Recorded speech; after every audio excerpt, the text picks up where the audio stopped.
আসসালামু আলাইকুম প্রিয় শিক্ষার্থীরা, আজকের ক্লাসে আমরা বিজ্ঞান ষষ্ঠ অধ্যায়ের গুরুত্বপূর্ণ ধারণাগুলো শিখব। প্রতিটি বিষয়ে উদাহরণ সহ ব্যাখ্যা করব যেন সহজেই মনে রাখতে পারো। তাহলে শুরু করি। ষষ্ঠ অধ্যায়ে আমাদের আছে পরমাণুর গঠন। তো এই অধ্যায়টা সম্পর্কে আমাদের জানতে হলে অবশ্যই পরমাণু কী এই সম্পর্কে আমাদের সম্পূর্ণ ধারণা থাকতে হবে। তো পরমাণু কি বন্ধুরা? পরমাণু সম্পর্কে আমাদের বইয়ে দেয়া আছে, পরমাণু হলো মৌলিক পদার্থের ক্ষুদ্রতম কণা। এখন মৌলিক পদার্থ কি বন্ধুরা? মৌলিক পদার্থ হলো যে পদার্থকে ভাঙলে বা বিশ্লেষণ করলে তুমি ওই পদার্থ ছাড়া অন্য কোনো আর পদার্থ পাবে না, সেটা হলো আমাদের মৌলিক পদার্থ। যেমন মনে করো লোহা, তুমি লোহাকে যদি ভাঙো তো লোহা ছাড়া আর কোনো ধাতু তুমি এর মধ্যে পাবে না।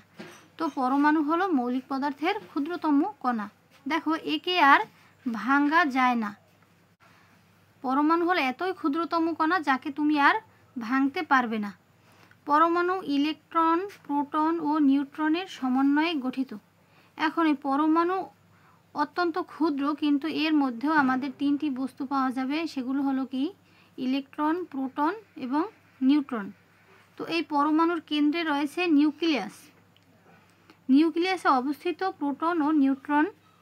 পরমাণুর ভরের প্রায় পুরোটাই নিউক্লিয়াসে অবস্থিত। ইলেকট্রন ও নিউক্লিয়াসের মধ্যবর্তী জায়গা ফাঁকা। তো পরমাণু সম্পর্কে আমাদের বইয়ে এই ধারণাগুলো দেয়া আছে। তো আমরা চিত্রের মাধ্যমে এটা বোঝার চেষ্টা করি।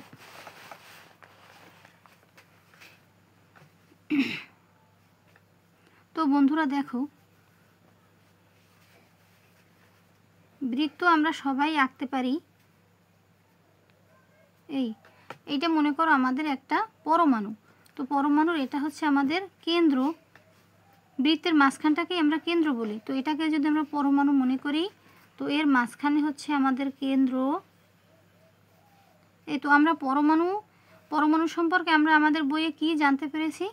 যে পরমাণুর কেন্দ্রে অবস্থিত আমাদের নিউট্রন এবং প্রোটন, এটা আমাদের কেন্দ্র। এগুলো মনে করো এক একটা প্রোটন এবং এক একটা নিউট্রন। এটা মনে করো আমাদের প্রোটন, আর এটাকে আমরা মনে করি নিউট্রন।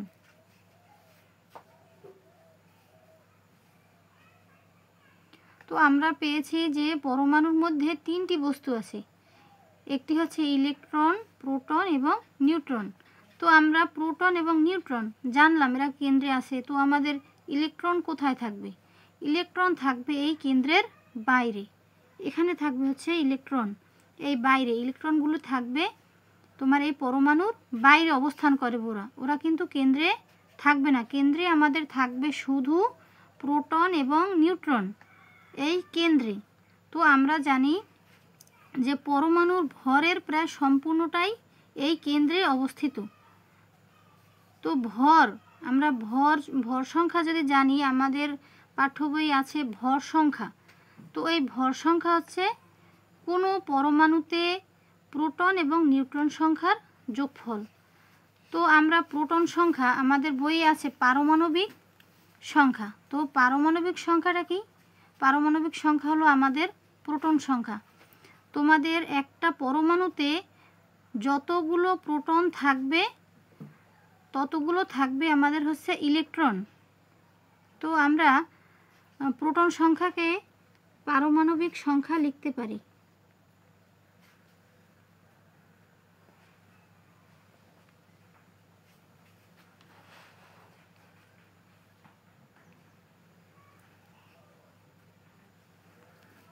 প্রোটন সংখ্যাকেই আমরা বলতে পারি পারমাণবিক সংখ্যা। তো আমরা জানলাম যে পরমাণুতে যতগুলো প্রোটন থাকবে ততগুলোই থাকবে ইলেকট্রন। তো আমাদের এই পরমাণুতে যদি প্রোটন থাকে মনে করো 5টি, তো আমাদের এখানে এটা যদি ইলেকট্রন হয়,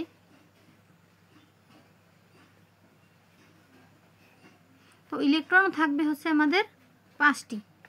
তো দেখো বন্ধুরা, আমাদের যে বিষয়টি বুঝতে হবে যে একটি পরমাণুতে যতগুলো প্রোটন থাকবে ততগুলোই থাকবে আমাদের ইলেকট্রন। তো আমাদের যদি 5টি থাকে প্রোটন, আমাদের ইলেকট্রনও হবে 5টি, কিন্তু নিউট্রন সংখ্যা কিন্তু এদের সমান সংখ্যক হবে না, নিউট্রন সংখ্যা আলাদা থাকবে। আর আমরা আর কি পেয়েছি যে প্রোটন সংখ্যাকেই আমরা বলবো পারমাণবিক সংখ্যা। পারমাণবিক সংখ্যার সংজ্ঞা হচ্ছে কি বন্ধুরা, যে কোনো মৌলে যতগুলো প্রোটন সংখ্যা থাকবে সেটাই হচ্ছে ওই মৌলের পারমাণবিক সংখ্যা। তো বন্ধুরা লক্ষ্য করো, তোমাদের বইয়ে এখানে একটি সমস্যা দেয়া আছে।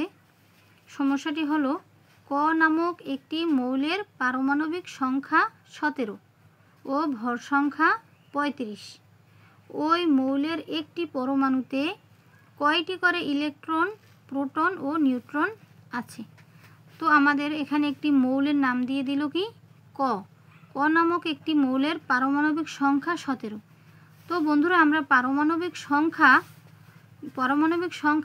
আর প্রোটন সংখ্যা সমান, তাই না? পারমাণবিক সংখ্যা হচ্ছে প্রোটন সংখ্যা, কোনো মৌলে অবস্থিত প্রোটন সংখ্যা। তো আমাদের এখানে পারমাণবিক সংখ্যা 17, কথাটির মানে কি? মানে হলো প্রোটন সংখ্যাও 17। আবার আমরা কি জেনেছিলাম বন্ধুরা, যে কোনো মৌলে যতগুলো প্রোটন থাকবে ততগুলোই থাকবে আমাদের ইলেকট্রন। তো আমাদের পারমাণবিক সংখ্যা যদি 17 হয়, পারমাণবিক সংখ্যা মানে প্রোটন সংখ্যা, তো প্রোটন সংখ্যা যদি 17 হয় তো আমাদের ইলেকট্রন সংখ্যা হবে 17, আর ভর সংখ্যা দেয়া আছে আমাদের 35। তো আমাদের প্রশ্নে কি চাইছে দেখো, যে একটি পরমাণুতে কয়টি করে ইলেকট্রন, প্রোটন ও নিউট্রন আছে। তো আমরা পারমাণবিক সংখ্যা থেকে পেলাম প্রোটন, আর আমরা জানি প্রোটন সংখ্যা যতগুলো প্রোটন থাকবে ততগুলোই থাকবে আমাদের ইলেকট্রন। তো আমাদের ইলেকট্রন হচ্ছে 17, কিন্তু এখন নিউট্রন থাকবে কতগুলো? তো আমরা ভর সংখ্যার একটি সূত্র আমাদের বইয়ে দেয়া আছে। দেখো, কোনো মৌলের ভর সংখ্যা ওই মৌলের পরমাণুতে প্রোটনের সংখ্যা প্লাস নিউট্রনের সংখ্যা। তো এখান থেকে আমরা কতগুলো নিউট্রন আছে এটা আমরা জানতে পারবো। তো বন্ধুরা আমরা চিত্রের মাধ্যমে বোঝার চেষ্টা করি। এখানে আমাদের প্রশ্নে দেয়া ছিল পারমাণবিক সংখ্যা 17, অর্থাৎ আমরা এখানে পারমাণবিক সংখ্যা হলো আমাদের প্রোটন সংখ্যা। তো আমরা প্রোটন সংখ্যা এখানে যদি 17 ধরি, তো আমাদের এই ইলেকট্রন সংখ্যাও কত হবে? ইলেকট্রন সংখ্যাও হবে 17, কিন্তু আমাদের নিউট্রন সংখ্যা জানা নাই। তো আমরা নিউট্রন সংখ্যা জানার জন্য আমরা ভর সংখ্যার সূত্রটি লিখতে পারি বন্ধুরা।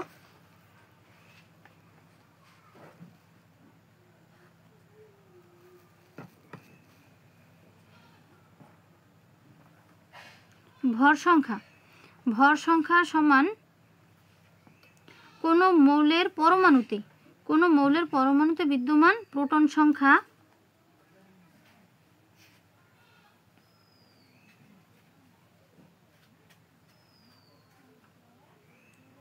সংখ্যা প্লাস নিউট্রন সংখ্যা।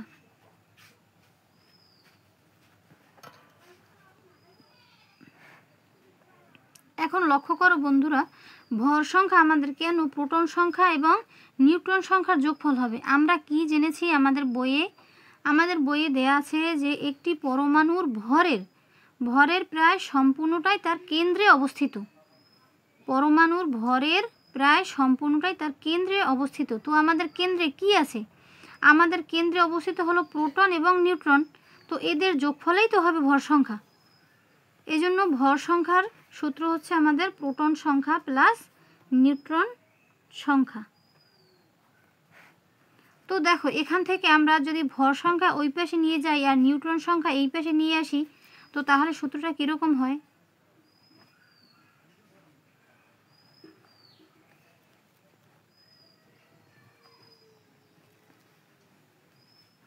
নিউট্রন সংখ্যা সমান, আমরা এই ভর সংখ্যা এই পাশে নিয়ে যাই, ভর সংখ্যা মাইনাস এই পাশে আমাদের থাকে প্রোটন সংখ্যা।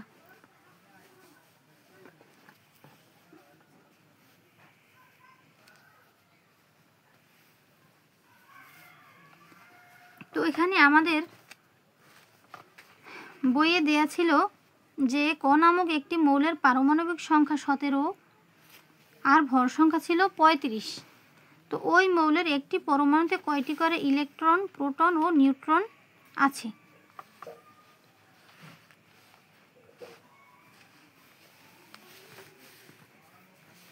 তাহলে আমাদের প্রোটন সংখ্যা এখানে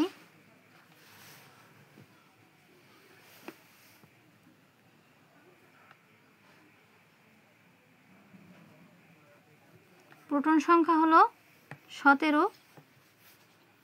তো আমরা জানি প্রোটন সংখ্যা যতগুলো থাকবে ততগুলোই থাকবে ইলেকট্রন সংখ্যা, আর প্রোটন সংখ্যারই নাম হচ্ছে পারমাণবিক সংখ্যা।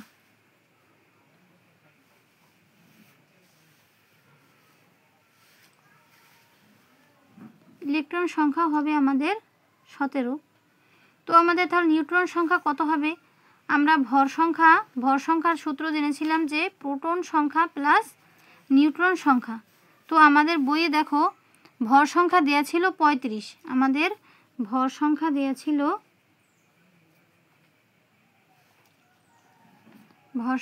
ছিল আমাদের 35। তো আমাদের নিউট্রন সংখ্যা আমরা কি করতে পারি? এখানে নিউট্রন সংখ্যা ভর সংখ্যার জায়গায় আমরা 35 লিখতে পারি। 35 থেকে বাদ দেবো আমরা প্রোটন সংখ্যা। আমাদের প্রোটন সংখ্যা ছিল 17। তো আমাদের এখানে কত থাকে? 18। দেখো বন্ধুরা, তো এই মৌলটিতে আমাদের ইলেকট্রন সংখ্যা থাকবে, নিউট্রন, আমাদের নিউট্রন সংখ্যা থাকবে 18।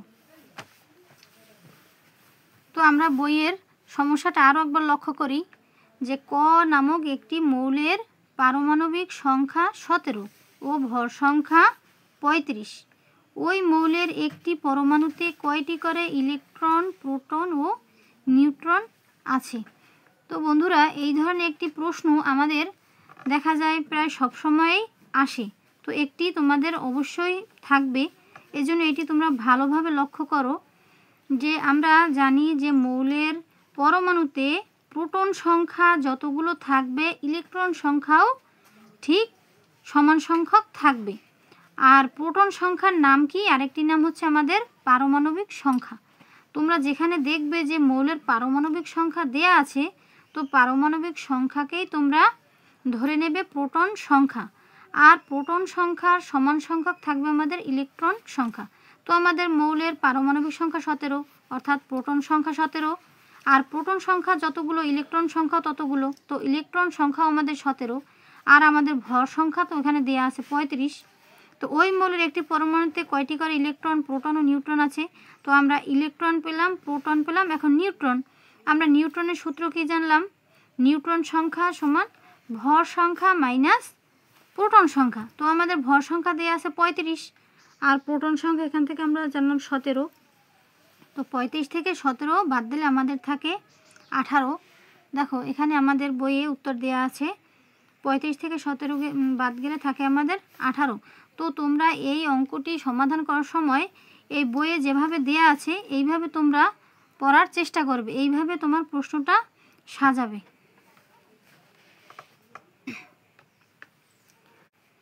বন্ধুরা, এখানে আইসোটোপ সম্পর্কে তোমরা হয়তো অনেকেই বুঝতে তোমাদের কষ্ট হয়। তো আমরা এখানে আইসোটোপ সহজে কীভাবে বোঝা যায় সেই চেষ্টা করি, আসো।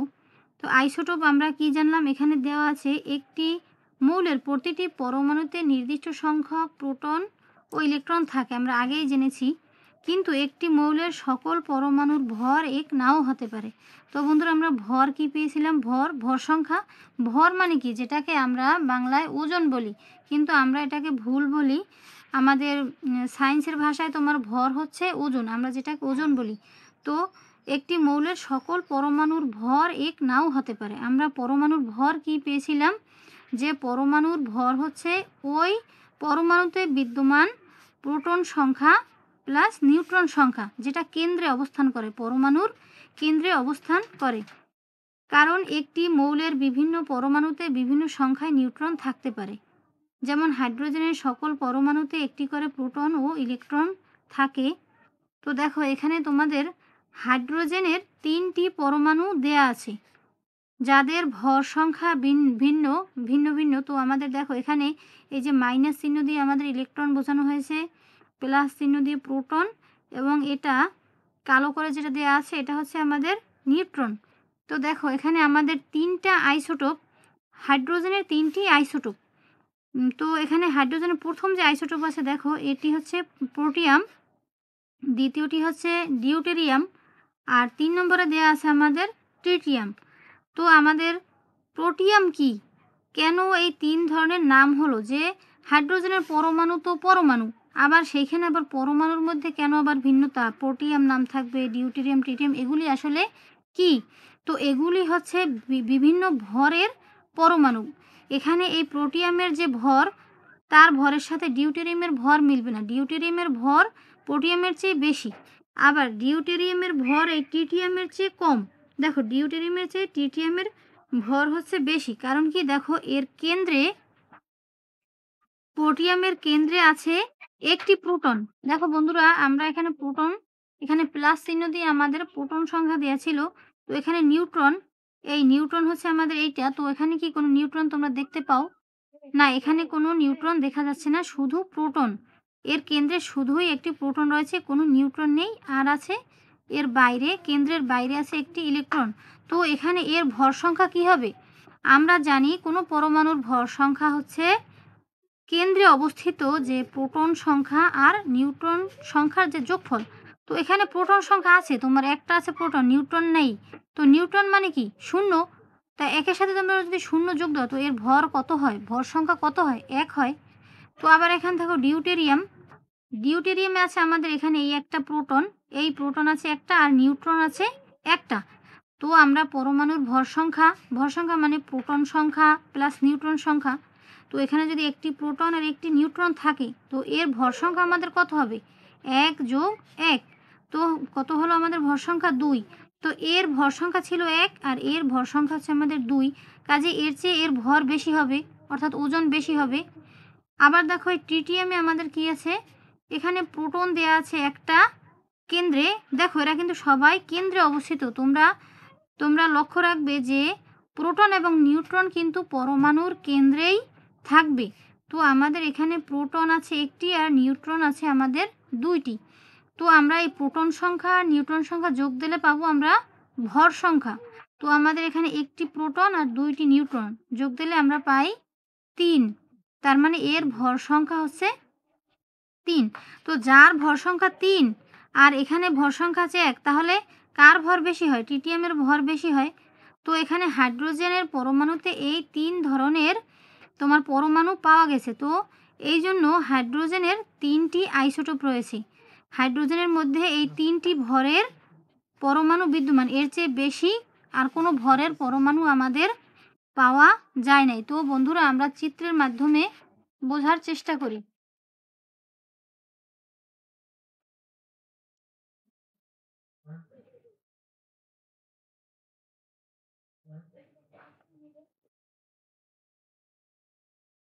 দেখো বন্ধুরা, এটা যদি আমরা হাইড্রোজেনের পরমাণু মনে করি, এটা হাইড্রোজেন পরমাণু মনে করি, তো ওই হাইড্রোজেন পরমাণুর ভেতরে দেখো আমরা এর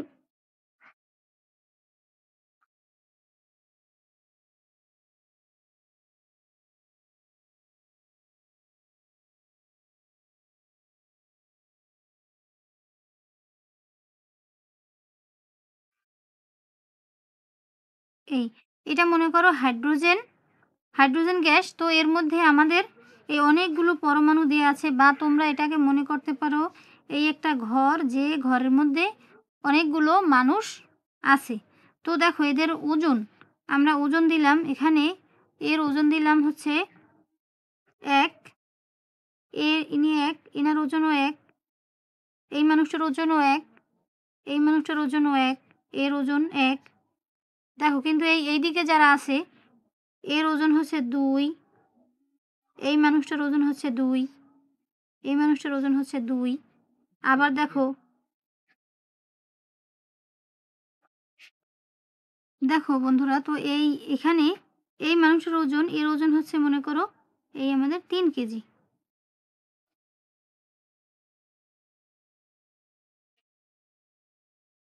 তো লক্ষ্য করো এখানে এটা মনে করো একটা ঘর, যে ঘরটার নাম হচ্ছে আমাদের হাইড্রোজেন। সেই ঘরে আমাদের এই এতগুলো মানুষ বাস করে। তো দেখো এদের ওজন, এই যে একজন মানুষ, এই একজন মানুষ, এই একজন মানুষ, এই একজন, তো এদের দেখো প্রত্যেকের ওজন হচ্ছে 1 কেজি। যদিও 1 কেজি কোনো মানুষের ওজন থাকে না, ছোট শিশু বাচ্চা ছাড়া, তারপর আমরা বোঝার জন্য 1 কেজি লিখলাম। তো এর ওজন 1 কেজি, এনার 1 কেজি, এনার 1 কেজি ও এনারও কি 1 কেজি। আবার এইদিকে দেখো এই যে মানুষগুলো আছে যাদের ওজন হচ্ছে 2 কেজি, এরও 2 কেজি, এনারও 2 কেজি। আবার এখানে আছে 3 কেজি, এই 3 কেজি, 3 কেজি, 3 কেজি। তো দেখো এখানে আমরা কি বিভিন্ন ভরের মানুষ পেলাম যাদের ওজন এখানে 1, 2, 3, 4, এই 4 জন, 5 জন, এই 5 জনের ওজন ছিল কত? 1 কেজি। আবার এখানে 3 জন আছে যাদের ওজন হচ্ছে কত? 2 কেজি। আবার এখানে আছে 3 কেজি, এই যে 1, 2, 3, 4, 5, এই 3 কেজি। আবার এই যারা রয়ে গেছে ধরো, মনে করো এখানে এর 1 কেজি, 1 কেজি, আবার এই 2 কেজি, 2 কেজি, 3 কেজি, 3 কেজি। দেখো তো এখানে আমাদের 1, 2, 3 এর বাইরে কোনো ওজন নেই। এখানে 1 কেজি, 2 কেজি, 3 কেজি, এর বাইরে আমাদের কোনো ওজন নেই। তো হাইড্রোজেন পরমাণুর বিষয়টা হচ্ছে এমন যে হাইড্রোজেনের যে পরমাণুগুলো রয়েছে, এটা হাইড্রোজেনের মনে করো ঘর। তো ওর মধ্যে যে পরমাণুগুলো রয়েছে, তো ওই পরমাণুতে এই যে 1, 2 আর 3 এই ভরের বাইরে আর কোনো ভরের তোমার পরমাণু নেই। তো আমরা কি পেলাম? এখানে 1 পেলাম, 2 পেলাম আর 3 পেলাম। তো এর বাইরে আর কোনো পরমাণু নেই।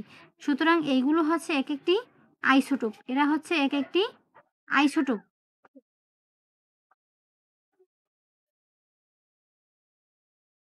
দেখো বন্ধুরা, আমাদের বইয়ে দেয়া আছে হাইড্রোজেনের প্রোটিয়ামের পরমাণুতে কোনো নিউট্রন নেই। এখানে প্রোটিয়ামের পরমাণুতে কোনো নিউট্রন নেই। আবার তাই এদের ভর সংখ্যা 1। ভর সংখ্যা মানে কি? প্রোটন সংখ্যা, নিউট্রন সংখ্যা। তো আমাদের প্রোটন আছে 1 আর নিউট্রন নাই। নিউট্রন হচ্ছে 0। তো আমাদের এখানে ভর সংখ্যা হচ্ছে 1। কিন্তু খ চিত্রের পরমাণুটির মতো হাইড্রোজেনের কিছু পরমাণুতে একটি নিউট্রন থাকে। আবার দেখো, আবার কিছু পরমাণুতে নিউট্রন থাকে, একটি নিউট্রন থাকে। তো সেখানে আমাদের ভর সংখ্যা হয় 2। একটি প্রোটন এবং একটি নিউট্রন মিলে হয় আমাদের ভর সংখ্যা 2। আবার আছে গ চিত্রের পরমাণুটির মতো হাইড্রোজেনের কিছু পরমাণুতে 2টি নিউট্রন থাকে। আবার দেখো ট্রিটিয়ামে আমাদের আছে কি 2টি আছে নিউট্রন, একটি প্রোটন। তো আমাদের ভর সংখ্যা হয় এখানে 3। চিত্রের 3টি পরমাণু হাইড্রোজেনের 3টি আইসোটোপ। তো এখানে দেখা যাচ্ছে যে এই যে প্রোটিয়াম, ডিউটেরিয়াম এবং ট্রিটিয়াম যে নাম দেওয়া হয়েছে, এরা 3 জন হাইড্রোজেনের 3টি আইসোটোপ। অর্থাৎ এদের ভর ভিন্ন, আর এই ভরের বাইরে আর কোনো পরমাণু হাইড্রোজেনের মধ্যে বিদ্যমান নেই। এরকমভাবে কোনো মৌলের ভিন্ন ধরনের পরমাণু যাদের প্রোটন বা পারমাণবিক সংখ্যা সমান কিন্তু ভর সংখ্যা ভিন্ন, তাদেরকে ওই মৌলের আইসোটোপ বলে। এখন লক্ষ্য করো বন্ধুরা, এখানে প্রোটন সংখ্যা আমাদের প্রত্যেকের কিন্তু একটি। এখানে একটি প্রোটন, এখানে একটি প্রোটন এবং এখানেও কি একটি প্রোটন। কিন্তু আমাদের দেখো নিউট্রন সংখ্যা ভিন্ন। নিউট্রন সংখ্যার ভিন্নতার কারণে এদের ভর ভিন্ন হয়ে গেছে। দেখো এখানে নিউট্রন নেই, এখানে একটি নিউট্রন রয়েছে এবং এখানে 2টি নিউট্রন আছে। তো আমাদের এখানে এই কথাই বলা হয়েছে যে কোনো মৌলের ভিন্ন ধরনের পরমাণু, এখানে দেখো এরা সবাই ভিন্ন, যাদের ভর ভিন্ন, কিন্তু এদের পারমাণবিক সংখ্যা কি 1। পারমাণবিক সংখ্যা অর্থাৎ প্রোটন সংখ্যা থাকবে কি সমান। পারমাণবিক সংখ্যা সমান কিন্তু ভর সংখ্যা ভিন্ন। দেখো কিন্তু এখানে ভর সংখ্যা আমাদের ভিন্ন। এগুলোই হলো মৌলের এক একটি আইসোটোপ। বন্ধুরা, ভিডিওটি ভালো লাগলে চ্যানেলটি সাবস্ক্রাইব করে আমার সঙ্গে থাকবে এবং তোমাদের বিজ্ঞানের কোন কোন অধ্যায় থেকে সমস্যা কমেন্ট করে জানাবে এবং বন্ধুদের মাঝে শেয়ার করে দেবে।